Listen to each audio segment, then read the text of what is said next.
Good afternoon, everybody. Welcome to our latest in our fireside chats. Today we'll be going over MIPS Eligibility 101. We'll be discussing everything from patient visits and reporting frequency for MIPS.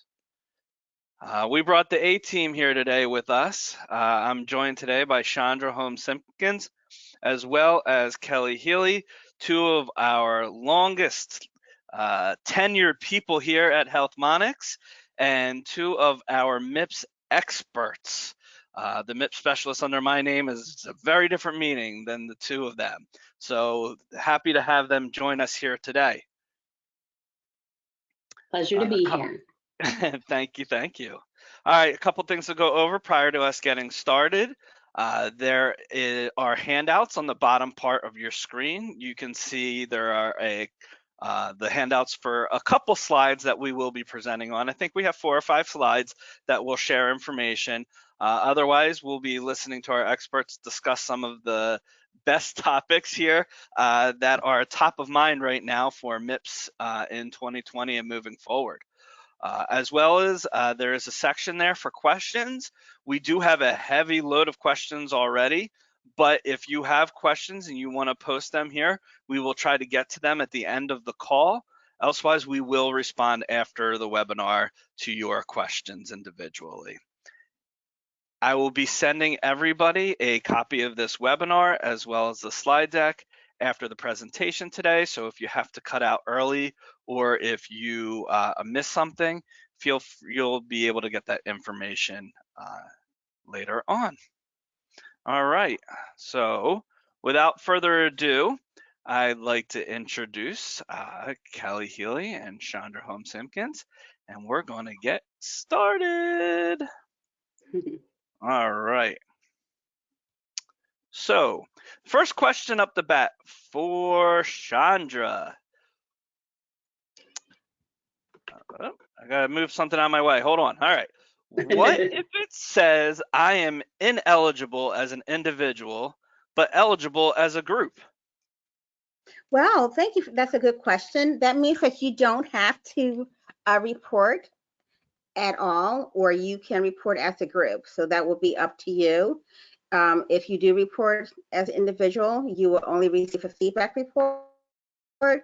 And if you report as a group, of course, you'll get your MIPS adjustment. And if you do neither, that would be fine. What are some of the benefits? What are some of the benefits of group reporting?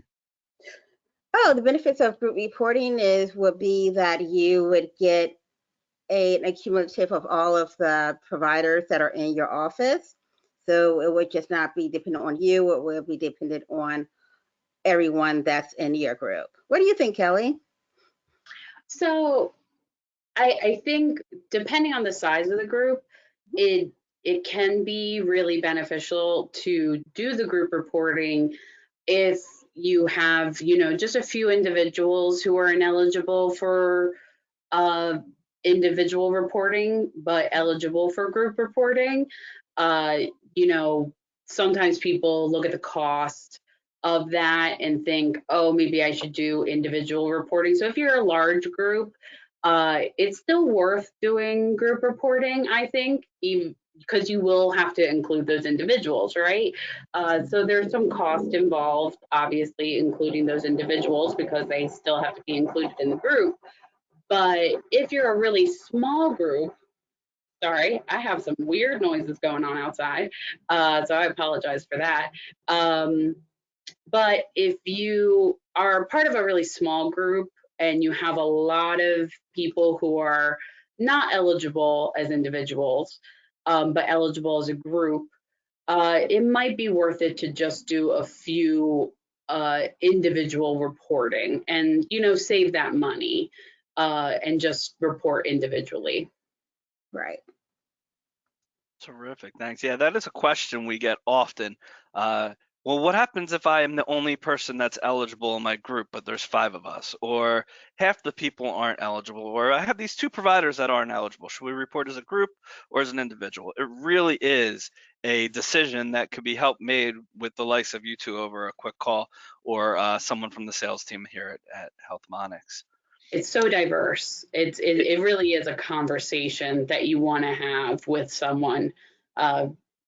Probably, yeah, mostly in the sales process, but luckily you can report as a group and as individuals. So if you do change your mind, starting as a group is definitely your best course of action. And then you can also report as individuals. So you can do both.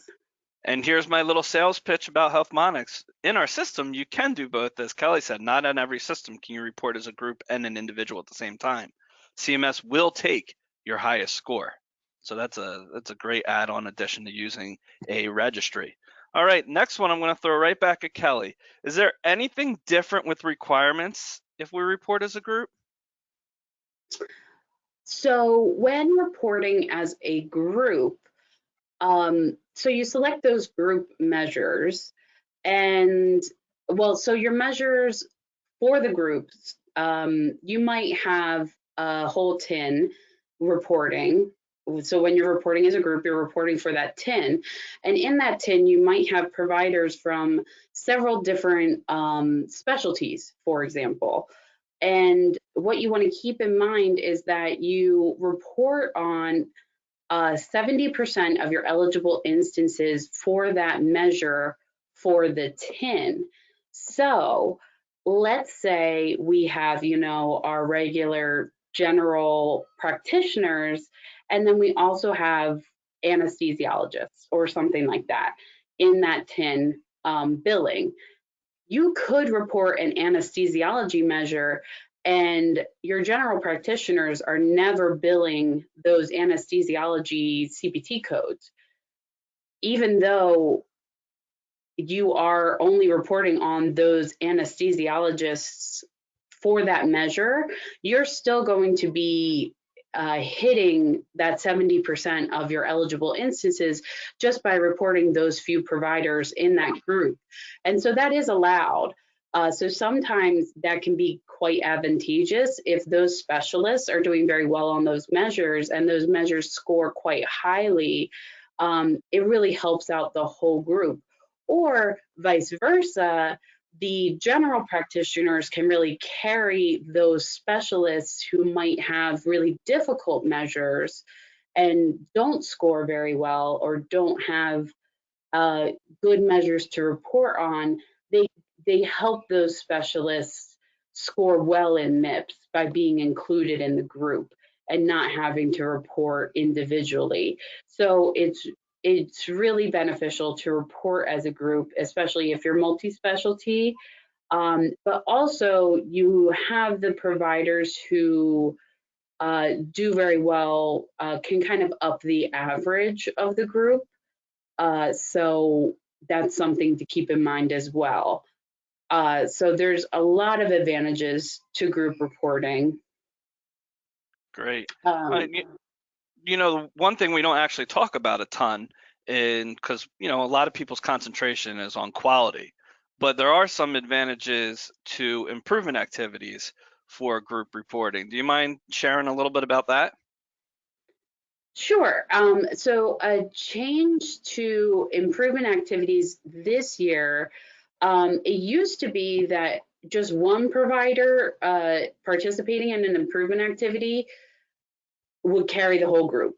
Now that was really advantageous, but now it does have to be 50% of your providers have to be participating in that improvement activity, which I do think makes a lot more sense. With the MIPS program, they really were easing people into it.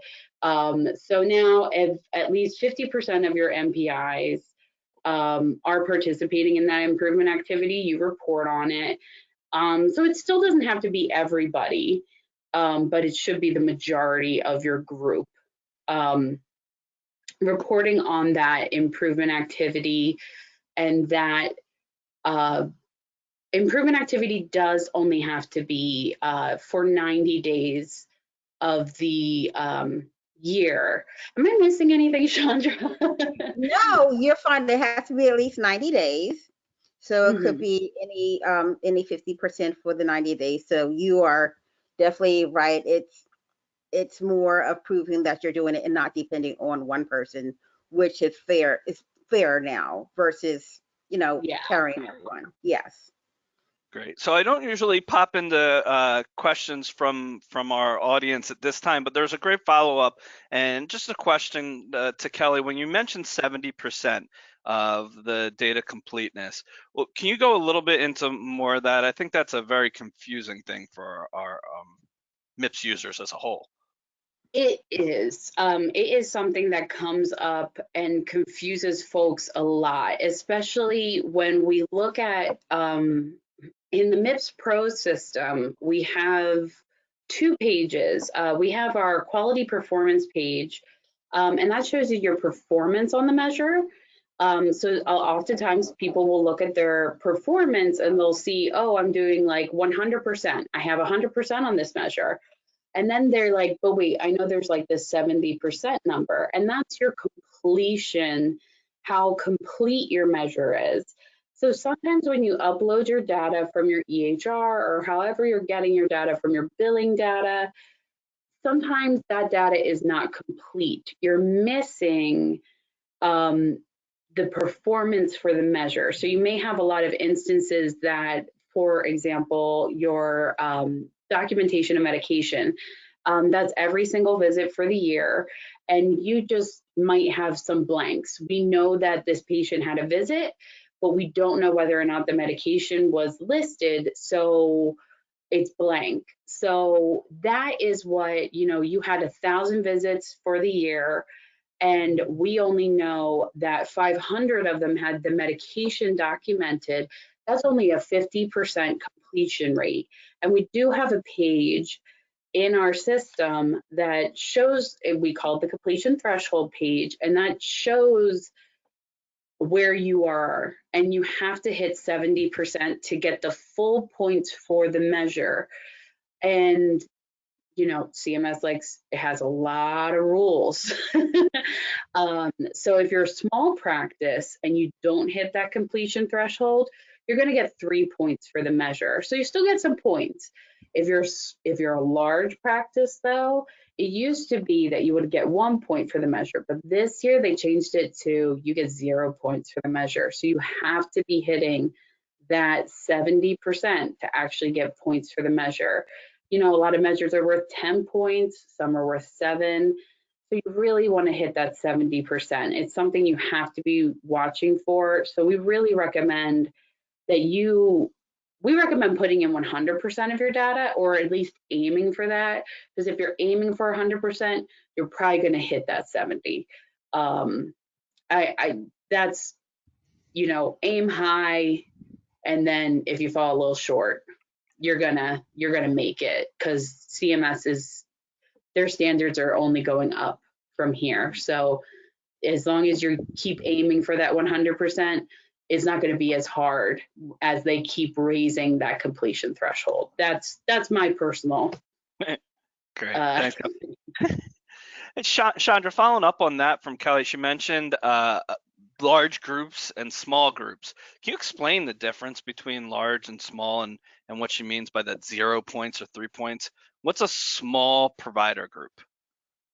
A small provider group is anything less than 15, and a large is 15 and over. So, yeah.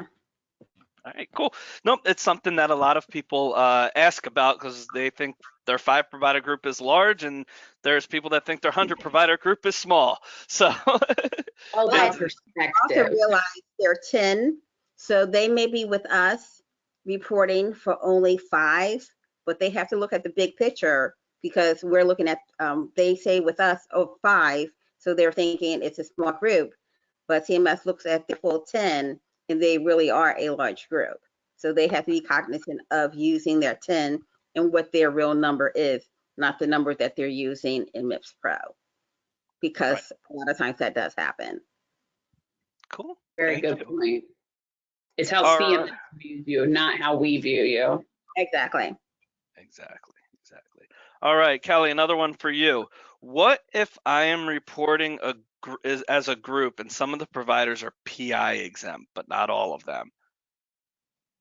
So this can be a complicated question. And it was really funny as we were going over this yesterday. We got all mixed up. I got mixed up because we were saying this, the inverse and the backwards. So I'm going to try and be really clear for everyone on this and just be very clear. So there's a rule of if your providers are more than 75%, the group of providers for the TIN, more than 75% of them are PI exempt, then the whole group is PI exempt. So for example, if you have a TIN that is made up of pathologists, more than 75% of the TIN is pathologists. Pathologists are PI exempt. So as long as more than 75% of the providers in the TIN are pathologists, they are PI exempt. So even if we have, you know, a group of 5 providers, 4 of them are pathologists and 1 of them is a general practitioner, the whole group is PI exempt. You do not have to do PI. But if we say 3 of them are pathologists and 2 of them are general practitioners, that's not more than 75%. That means that that group does have to report PI. So that's the rule that we have there, is, or CMS has, not us. Don't get confused. We are not CMS. We just go by their rules. So that's pretty important, and it's not the same as if you seek a hardship exemption. If you're seeking a hardship exemption, which we know with COVID, a lot of people are seeking hardship exemptions, things like that. Everyone in your group would have to have a hardship exemption. Not more than 75%. It would be the whole group would need the hardship exemption. So it's just if you're as a rule, providers are PI exempt, then the group can be PI exempt. So I hope it made that clear. Yesterday it got confusing when we were all talking. So that's why I'm being like, I'm trying to be short and sweet. You got an A, and I learned something new today about the that last part there. That was brand new to me about taking the exemptions and stuff. So I learned something new every day. Thank you. As we talk, you talk more, you're like, oh yeah, this other thing that I had with customers. It's like, no, every single person better get that hardship exemption, like with targeted reviews. I don't know if you've had that, Chandra, where people come and it's like that one person in the group didn't get that hardship exemption. Oh yeah, so we let them know that make sure you have it for everybody and to let us know what hardship exemption you have it for. Yeah, so for the PI, not going in deeper, but yes, definitely make sure they do it correctly. Several options. So if you think you have a hardship exemption type thing, go check it out on CMS's website. If you're having a hard time, check it out. The worst thing I always tell people, if you think you can't do it, try for a hardship. The worst thing they can say is no, and you're already having a hard time. And the deadline for submitting or requesting your hardship is December the 31st of this year. Good job. It's coming soon. There you go. And so for more for your hardship within the last few months, it should show on their site, I believe, the end of this month or next month. But keep checking your account on QPP site to see if it has been updated, if you have been approved. And if you have questions, you can reach out. If you're a customer of ours, you can reach out to the support team. They can guide you through the QPP and those questions to find out if you are exempt. If you're not, I recommend going to qpp.cms.gov,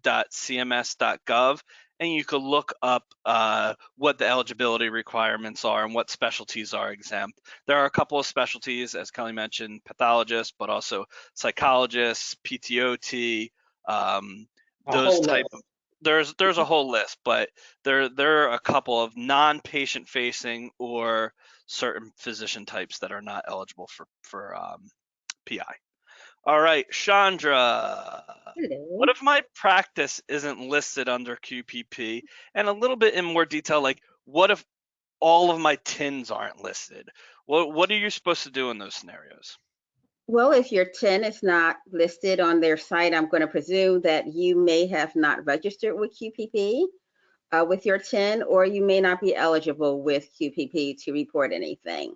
So if you are a new provider, a new TIN, that could be a reason why you're not there, or there could, or you don't have enough claims, like a lot of Part B claims, which will also be a reason why your information is not there. It will say not registered with PICOs, to be precise.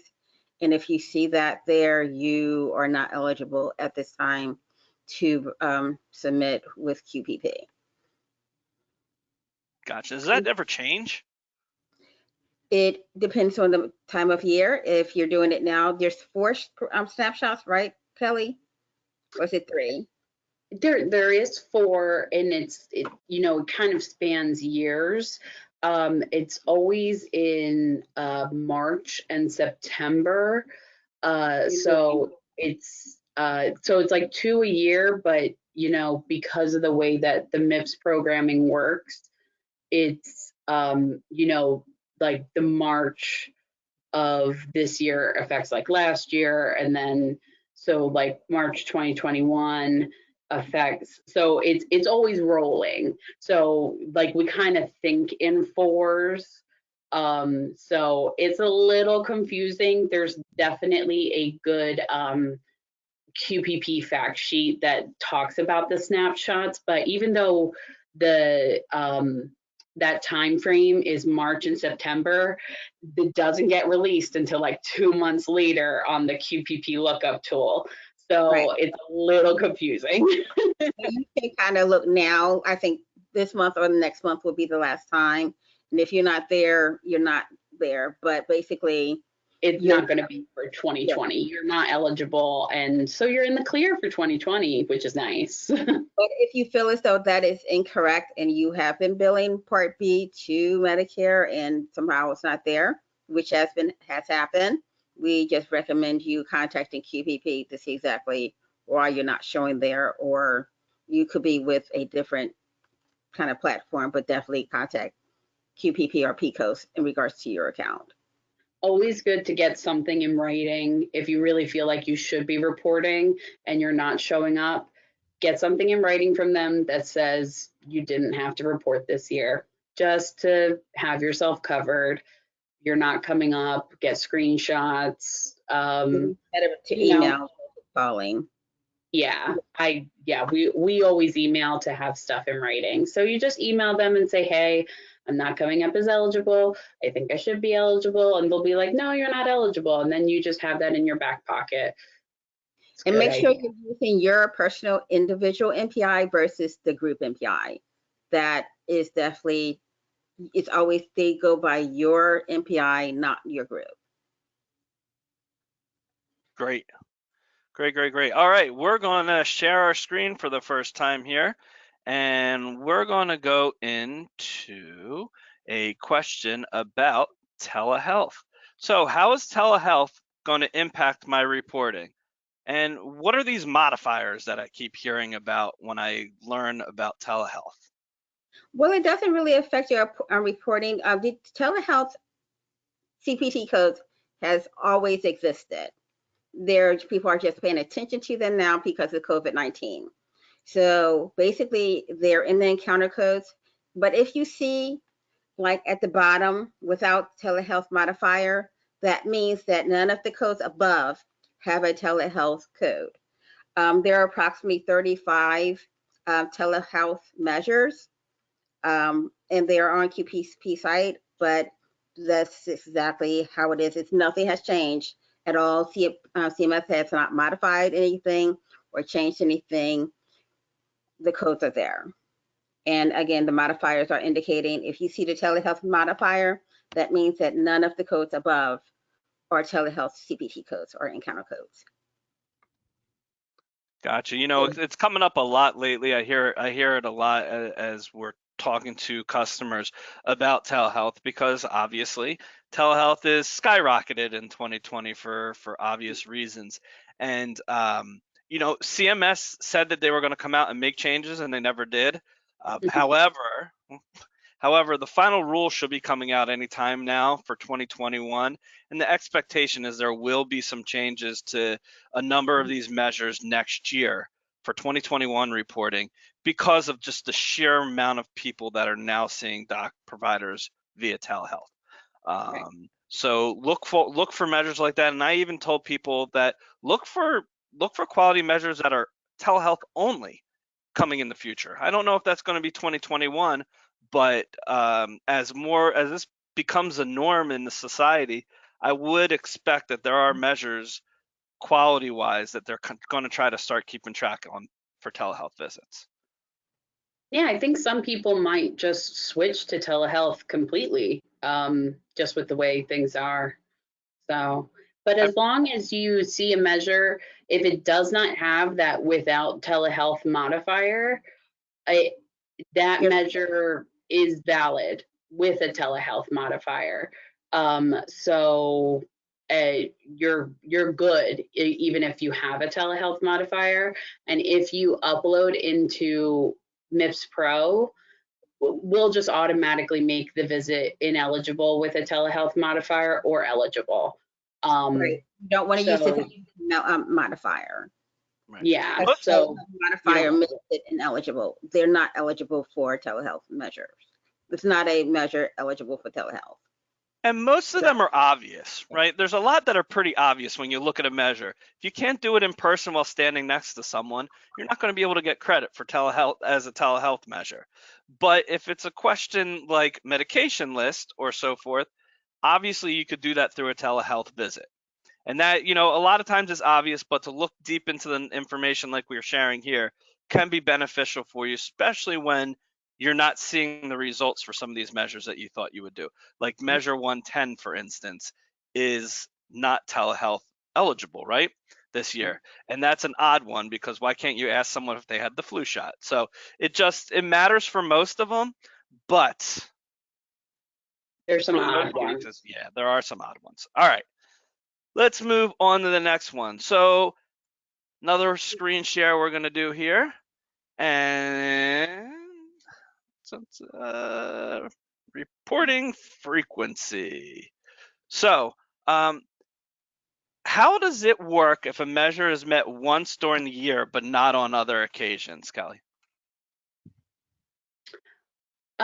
So when a lot of measure, the one thing you want to always look at is how often a measure is reported. And that has a lot to do with their eligibility and also how you report it. So we see here for measure 47, that first one listed is once per patient per year.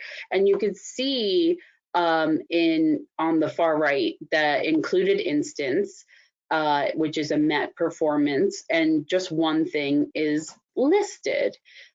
Just one visit, not thing. So even if this patient had 10 visits that year, because this measure is just once per patient per year, we're only going to include one visit.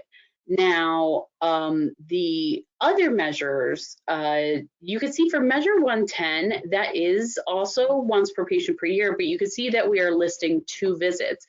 And that's because for measure 110, that is the flu measure, and there are 2 flu seasons during the calendar year. So it's once per patient per year, but for each flu season. And so this patient happened to be seen for both flu seasons. So they got a flu shot for both flu seasons. So that's why we have 2 visits, even though it's only once per patient per year.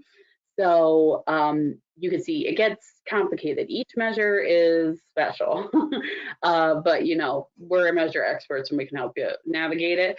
But we have the difference here, and our most common every visit measure is documentation of medications there. The bottom one, measure 130, and you can see all those visits listed there and the varying performance some of these are not met, because every single time you see a patient, you need to do the med list or check the med list. And, that's very basic. Of course you do it. I mean, every time I go to the doctor, they do it. So that's an every visit measure. So it's all about reporting frequency is very important in a measure's eligibility. And it's something you need to pay attention to when selecting your measures, because maybe you want to avoid every visit measures because it's a lot more reporting and it might affect your performance. So, and that's just the big difference. And you can see on a page like this that we have in our system where that's going. And this is a summary for a particular patient. So that's kind of how you get to this page, just as an example. Great. Thank you. Thank you. All right, let's go on to our next one. We'll do all of the ones that have the screens up while we're here. So how do measure exemptions and eligibility work, Chandra? We have a couple scenarios right here on the list, just as background for this. But how do measure exemptions work? Okay, measure exemptions depend on the numerator or the denominator. So with measure exemptions, you could be exempt due to your age, meaning some of the measures require you to be 65 or older. So if you are not, then of course you're automatically, that's part of the denominator. Then you will be, it will automatically say you're ineligible. Or there could be some measures that you have to be a certain gender. If you are female and or male, and for certain measures, automatically excluded because of your gender. So then you also have the denominator. If a person does not have or supposed to have high blood pressure and it's not indicated that they have a hypertension on that measure, then they're automatically excluded for the denominator. So it depends on a lot of things that could make you eligible. So you look at let's say the calculation or I'm sorry. You're doing fine. Keep going. You look at, what is it called? The measure, the denominator, numerator. So the numerator part of it, you have, which is the age and gender, and the denominator, which are the G codes or the MEP part. If you're not eligible based on the denominator, medical reason, etc., you will be excluded. What do you think, Kelly? Yeah, no, you're right. And not every single measure is going to have the age thing, but some of them will say, any age or 18 and older, but they will all have an age requirement. But not every single measure will have a gender. Not every single measure will have diagnoses. And a lot of measures do not have a numerator exclusion as well. So a lot of them, for instance, measure 110, you can refuse a flu shot, and that's going to give you a neutral performance. But a lot of them do not have that option. It's either met or not met, no in between, no neutral. So that's another thing. When you're selecting your measures, you want to just make sure that you read them fully and know when you have these little measure differences, because a lot of times, people will be like, why isn't this working? And it's like, oh, because it's a lot of times has to do with these little measure intricacies. So when you select your 6 measures, you want to know them inside and out. And a lot of people do because they've been working with these measures for years, but you need to read them very carefully. Right. So do you agree that if you're missing like a certain code for the denominator, if you're uploading that would also make them ineligible also? Correct. Yes. A lot of times, another good example is high blood pressure. Measure 236 Right. is um, controlling high blood pressure. I was struggling for Right. the name of the measure. And that only has one diagnosis code. It's very specific, I-10. And so if you are missing that diagnosis code, you will never have any eligible instances. And a lot of people will say, you know, they'll go to their performance page and they'll say, why don't I have any instances for measure 236? And I'll look through their spreadsheets and I'll say, you do not have the diagnosis code I-10. You will never have any instances unless you have that diagnosis code. And, you know, they might just have it elsewhere, or they have high blood pressure denoted in some other way. And it's like, you need to adjust it because CMS has said I-10 is the only diagnosis code that matters for this measure. So you have to read them carefully. If you're missing those codes for the measure, it's never going to work. So you are correct. Speaking of crazy measures to look at, Kelly, I'm going to bring up the two craziest, I think, in my mind, but also two of the most common measures. We're going to take a look at measures 110 and measure 226, the flu vaccine as well as smoking. Why are these so different, and what's going on with these? Help our listeners out. So, I mean, I've already mentioned Measure 110 several times because it is such a great example of measure eligibility, and because it is so different. So, a lot of measures are pretty straightforward, and Measure 110, we get so many questions about. I think a lot of people do basically understand it, but then sometimes, you know, it's just not working for them, and then they have to call us and say why. So as I mentioned earlier, Measure 110 has, you know, it deals with the flu season, and during the calendar year, there are two different flu seasons.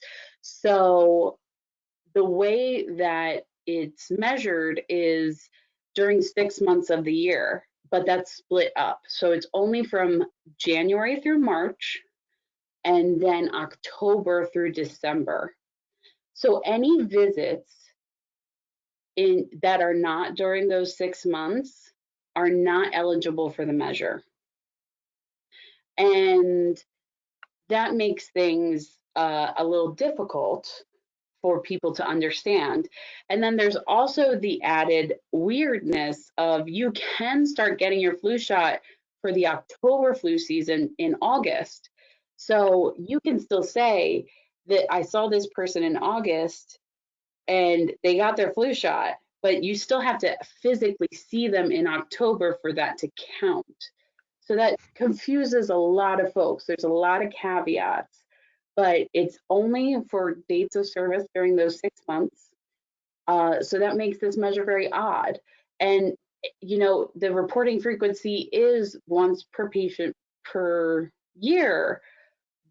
But if you see that patient during both flu seasons, once per flu season is really what it should say, but they're not going to put that as a reporting frequency because that's just for this measure. So that confuses a lot of folks. Thankfully, if you just upload data, we kind of take care of that. But, you know, you want to understand your data, and, you know, someone who's helping you report will help you understand that. So that's what customer service is here to help. But it's a very odd measure.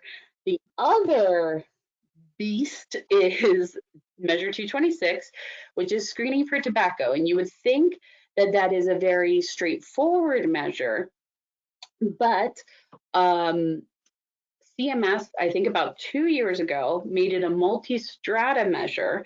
And anytime a measure is stratified, it does make it more complicated.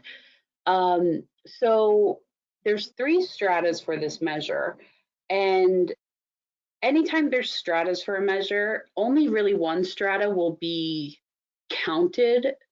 And for this one, it's the second strata. CMS really only cares about the tobacco users who are getting counseled for cessation.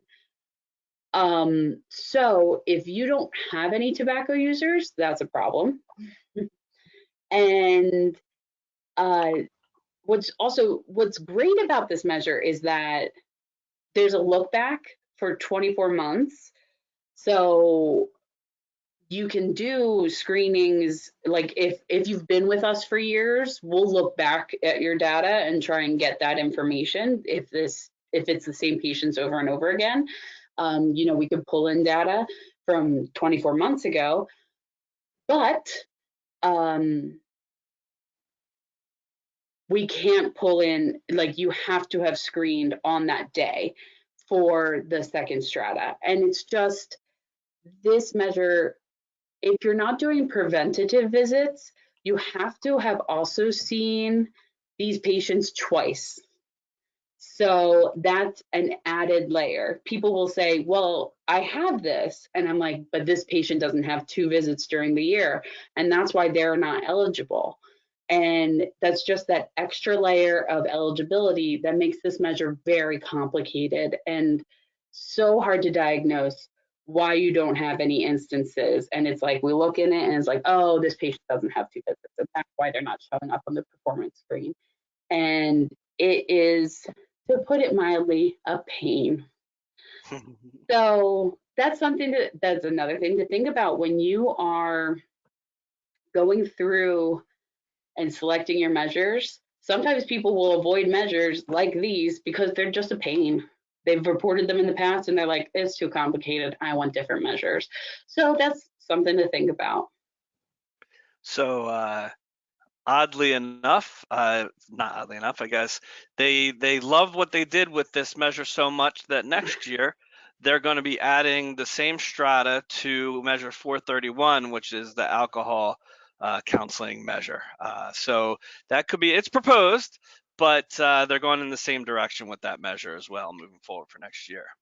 It makes sense. It's the same exact kind of measure, but that upsets me. From an implementation standpoint, that upsets me personally. But you know what? That's my own personal feelings. I'm not CMS. So, all right.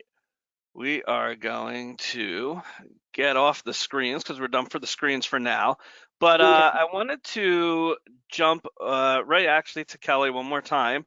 What if I can't find 6 measures to report on? Now, I know this could be a very in-depth question and we could get pretty deep, but can you give us a general overview of what's that scenario look like? So, for a lot of specialties, like pathology, anesthesiology, there are not a lot of measures. So sometimes there are Chandra, is it measure groups? Is that what it's called? I'm suddenly blanking. Specialty measure groups, yes. Wait, what? Specialty measures, yes. Yes. Okay. Yes. I was like, sorry. Yes. Thank you. Thank you for keeping me straight. You can talk yourself in circles with this stuff. I know. You really can. I'm like, oh, I've been talking too much, too long. So there will be these specialty measures that you can report on.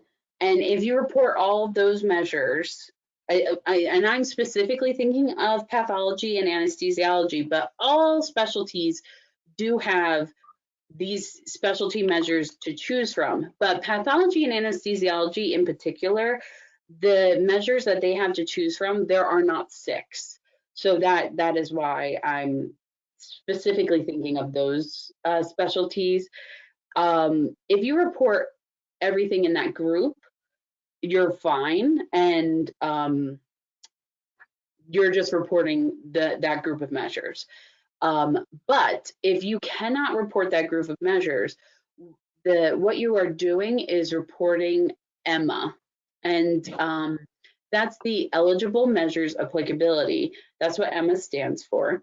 And what you are doing is saying to CMS, these are the only measures I can report for. And what CMS is supposed to do is look at your claims, confirm that, and instead of your quality denominator being 60, they would reduce it to however many measures you report. So if you only reported 4 measures, they would reduce the denominator of 60 to 40 and then judge you on that in quality. Now, the one thing I want to say from working with groups of pathologists, I have seen somebody, I haven't seen Emma go through on the first try. It's something that you usually have to do a targeted review to get approved, which is very frustrating because it's CMS's own program and it should just work. But they don't seem to be approving their own program. So I want to give you that caveat. Find 6 measures. Become a part of a group if you don't want to deal with the extra stuff. But if you don't have 6 measures, be ready to do a targeted review to get your full score. Just be ready for a fight, basically. And I just say that very plainly because I work with customers who have to do it. But I have seen people win, but I've also seen people lose, and that's what it comes down to. We do like to fight for our customers to get their full scores, because when it comes down to it, this is all you can report, and CMS hasn't provided enough measures for you in certain specialties.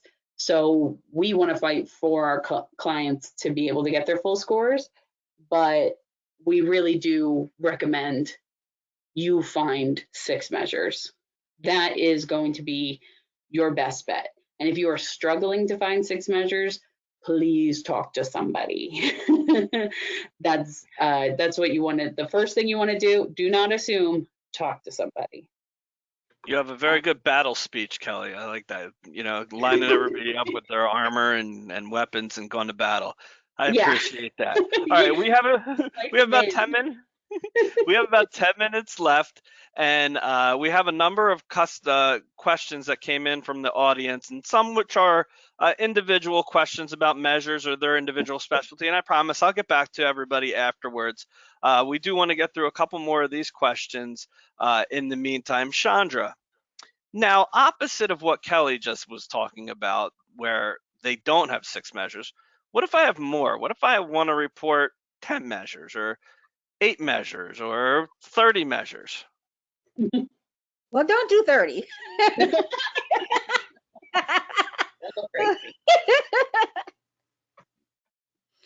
So you can, and it has been done, send 10 measures over. And basically, CMS will score you on the highest 6 of 10.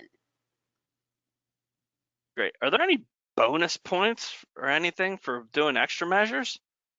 No, you're not going to get any bonus points because you've done extra measures. It's just they're still going to take what you have and, you know, the outcome measures, whatever you want to do, but there's no bonus for you doing over that amount. You're not going to get an A++ for doing more. You're still going to get whatever you're going to get.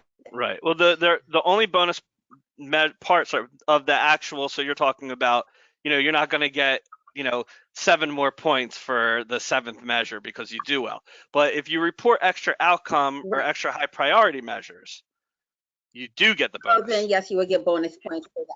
Yes. Right. Okay, I misunderstood you. Yes. No, that is nope. true. You understood the question. I'm just adding a caveat. Yeah. Depending on what measures you have, you'll get your bonus points, or, you know, if you're going through an EHR, you get, you get bonus points for that. But no, yes, you will but just doing an extra 4 measures, you're not going to get anything. It's Extra work. no, You no extra work. Yeah. you can track more measures, so that's something that's come up a number of times, and we work with some clients to do some transition into ACOs if they're joining an APM or an ACO next year, and they want to track those measures along with the MIPS measures that they're going to report.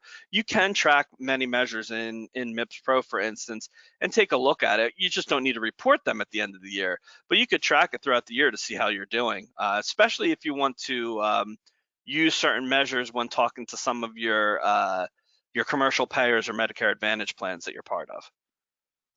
So that's come up a couple times lately. All right, Chandra, back to you again.